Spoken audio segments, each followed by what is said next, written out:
Bonjour à tous, nous allons vous parler aujourd'hui d'événements heureux puisque c'est un des grands moments de la vie quand ça vous arrive, puisque c'est la naissance d'un enfant et pour évidemment vous assister dans ce moment, il faut avoir des spécialistes autour de soi et notamment des sages-femmes et c'est ce métier dont nous allons parler aujourd'hui. Et alors chose originale, nous accueillons pour en parler un homme. Bonjour. Bonjour Guylaine. Monsieur Vincent Torte-Saint-James, vous êtes sage-femme. Voilà. Et on va parler donc de ce métier magnifique. En fait, on voudrait savoir un petit peu, alors on va parler de ce que c'est que ce métier, mais déjà j'aimerais savoir comment on devient sage-femme, y compris quand on est un homme, comment on devient sage-femme. Donc moi, je vais vous parler un petit peu donc de la formation initiale des sages-femmes. Oui. Le métier de sage-femme est souvent un métier méconnu. Oui.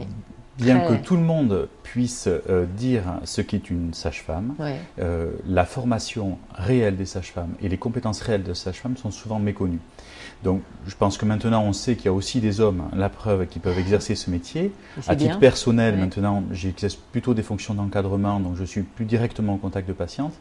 Mais effectivement, la population de sages-femmes, c'est à peu près 16 500 personnes, donc quelques centaines d'hommes, qui sont une profession médicale. Donc, je pense que c'est déjà un élément important. Oui, absolument. La formation des sages-femmes se fait après la première année de médecine.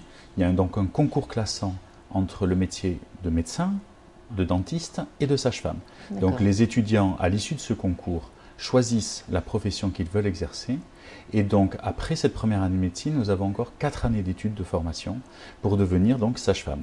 Donc c'est Bac plus 5 finalement pour être sage-femme, voilà. La première année de médecine et les 4 années de formation. Exactement. Donc en cours de reconnaissance au niveau universitaire d'un niveau master, puisque actuellement il n'y a pas d'équivalence universitaire, mais donc les réformes européennes vont nous conduire à avoir vraisemblablement un niveau de master professionnel, donc qui permettra de revaloriser un petit peu la profession de sage-femme. Et donc les sages-femmes sont donc une profession médicale à compétences définies. Puisque bien sûr, elles n'exercent pas les compétences d'un médecin, mais par contre, elles ont toute une autonomie dans leur exercice professionnel, et notamment en termes de prescription. Donc les sages-femmes sont là pour suivre la grossesse normale, pour effectuer les accouchements normaux, et pour s'occuper des patientes et des nouveau-nés ensuite de couche.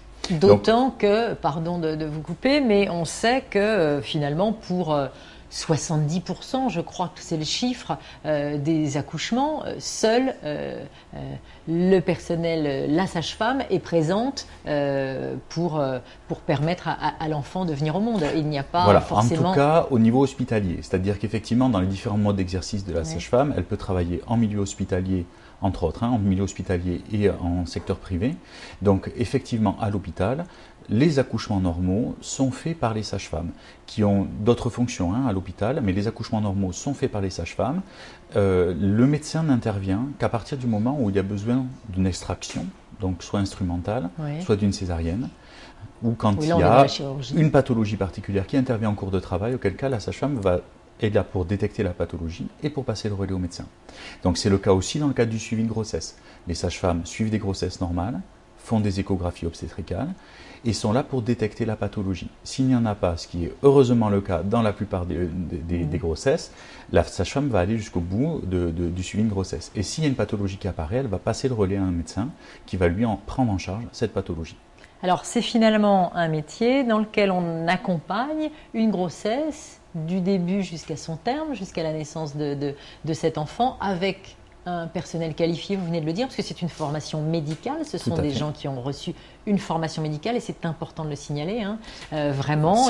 Voilà, il faut même encourager les gens, et notamment les jeunes, à venir pour faire ce magnifique métier, parce que je crois que on va finir bientôt par manquer de sages-femmes. Disons que les sages-femmes, en plus, aujourd'hui, ce qui va vraisemblablement arriver assez rapidement, c'est un manque de médecins.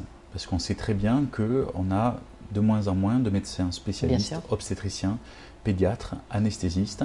Il est difficile de trouver aujourd'hui des médecins spécialistes qui accèdent à ce type de formation. Ce sont des métiers contraignants en termes de garde notamment, en termes de vie personnelle.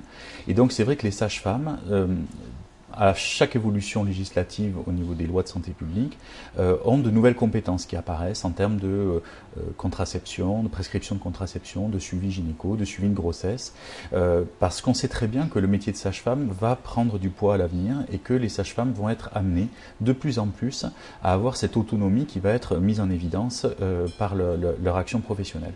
Parce que donc on a parlé du mode d'exercice en hôpital qui est le plus répandu dans la population de sages-femmes.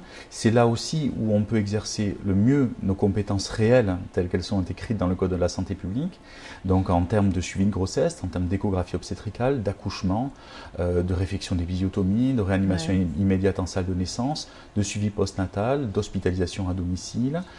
Il y a aussi d'autres modes d'exercice qui sont en libéral, où les sages-femmes sont souvent installées pour faire de la rééducation périno-sphinctérienne après la naissance, de la préparation à la naissance, des suivis de grossesse aussi en cabinet, des suites de couches à domicile aussi. Nous travaillons beaucoup avec les sages-femmes libérales, même à l'hôpital. Ensuite, elles peuvent être amenées à travailler en service de PMI, donc protection maternelle infantile, où elles vont voir à domicile des patientes qui ont des problèmes psychosociaux. On a aussi des modes d'exercice en centre de planification et éducation familiale, où là, la sage-femme on couvre vraiment avec une grande palette de la prise en charge de la femme en général, et c'est vrai que la sage-femme a un rôle majeur à jouer dans la prise en charge de la femme, au-delà même de la grossesse. Alors j'aimerais qu'on parle, puisque donc ce métier demande d'ailleurs beaucoup de qualité, de sens relationnel, d'écoute, de psychologie, parce que c'est un moment tellement important pour les parents qui font faire venir. C'est un moment majeur. C'est un moment majeur de leur vie, donc c'est un métier qui demande beaucoup de doigté et de savoir-faire. Alors j'aimerais qu'on insiste un petit peu sur ce qui est assez nouveau, je crois, ici, notamment au centre hospitalier de la Côte Basque, c'est que vous proposez pour les femmes, une fois l'accouchement passé, l'enfant va bien, d'avoir un accompagnement à domicile, puisque c'est des fois plus agréable de rentrer chez soi, on a son bébé tout près, il est en forme. Maintenant, c'est le premier enfant, on ne sait pas forcément bien comment s'y prendre, il y a les problèmes d'allaitement, il y a beaucoup de choses, et ça se fait, je crois, depuis peu ici à Bailleul. Voilà, depuis 2006, nous avons mis en place ce service d'hospitalisation à domicile, donc avec des sages-femmes de l'hôpital qui donc vont au domicile des patientes, soit quand il y a des pathologies particulières pour la maman, pour le bébé, à accompagner à domicile, ce qui permet de ne pas maintenir une hospitalisation conventionnelle de plusieurs jours si on peut prendre en charge cet enfant ou cette maman à la maison.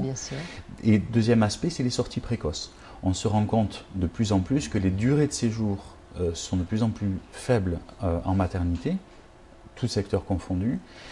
C'est une évolution qui est installée depuis des années. Il fut une époque où on restait 8 jours alité au lit après un accouchement. Aujourd'hui, un séjour classique en maternité, c'est 3 jours. Après une césarienne, c'est 5 jours. Donc on a des durées de séjour très courtes.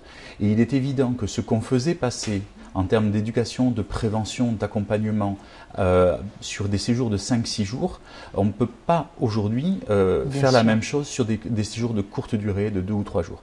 Donc en fait, ce relais qui est fait à domicile, donc soit avec notre service d'hospitalisation à domicile, soit avec des sages-femmes libérales. On travaille, nous, ici à l'hôpital de Bayonne, de plus en plus avec des sages-femmes libérales qui ont parfois vu déjà la patiente en préparation à la naissance, ce qui permet aussi d'assurer ce suivi personnalisé à la maison. Donc on travaille et puis c'est dans son cadre de vie, donc finalement c'est avec ce qu'on a acheté. Ça n'a que des bénéfices, c'est-à-dire que pour la maman, ça lui permet, quand elle a déjà des enfants, de revenir rapidement auprès de ses premiers enfants. Quand c'est un premier, d'avoir toute une partie d'éducation concernant la prise en charge de son enfant et l'allaitement évidemment, mais dans son contexte à elle, c'est-à-dire dans ses locaux, avec sa baignoire, avec ce qu'elle a chez elle. Sa table à langer, ce qu'elle a, et même des conseils vraiment pratiques où la sage-femme peut accompagner en donnant... Très pratiques à tous les niveaux, au niveau médical, mais aussi au niveau psychologique, au niveau social. On met en place des aides ménagères quand il y en a besoin. Vraiment, on prend en charge ce couple mère-enfant, avec le papa aussi, évidemment, il est toujours intégré dès la maternité à l'ensemble des soins à son bébé. Et donc ça permet aussi de maintenir quand même un service d'hospitalisation à domicile, de pouvoir détecter des pathologies éventuelles et de pouvoir agir vite si jamais il faut réhospitaliser, ce qui est rarissime, mais parfois on est obligé de réhospitaliser un bébé ou une maman. Et donc ça permet de le voir aussi, plutôt qu'on ait des patientes qui soient au bout de 3 jours toutes seules chez elles, sans aucun accompagnement. Et alors cet accompagnement peut durer combien de temps? Puisque vous le disiez, au bout de 3 jours, voire peut-être moins. on est déjà chez soi avec son bébé. La sage-femme va venir en moyenne, elle fois par vient, semaine, elle passe 3 ou 4 jours. Donc tous les jours, elle passe tous les jours. en relais et elle passe pendant 3 ou 4 jours. C'est à peu près la moyenne de prise en charge. Donc ça fait comme si on avait passé une semaine avec complète. le soutien d'une professionnelle. On n'est pas sorti de l'hôpital, c'est-à-dire qu'on est sur une prolongation d'hospitalisation. C'est vraiment de l'hospitalisation.